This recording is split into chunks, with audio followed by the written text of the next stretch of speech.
Pinahirapan na yung sarili niya matulog. Katuwad. Nakatuwad. Batang nakatuwad matulog. Oh.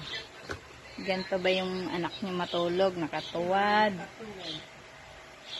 Ayun, sabi daw ni... Sa kanya lahat ikot ng pwesto. Kapos mo kayo na sunshine na gawing flower girl si Bibi. Ayun, napag-isipan tuloy na gawing flower girl.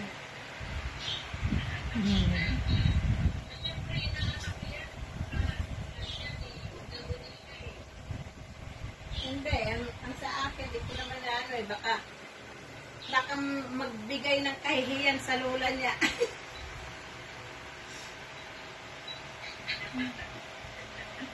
Hindi yan, mabait yan si baby. Sabagay, malaki na siguro, nakakaintindi na yun. Sarap ng tulog, nakasudsod ang mukha. Nakatuwad pa. Bakit mamaya, bigla man kasigaw, no.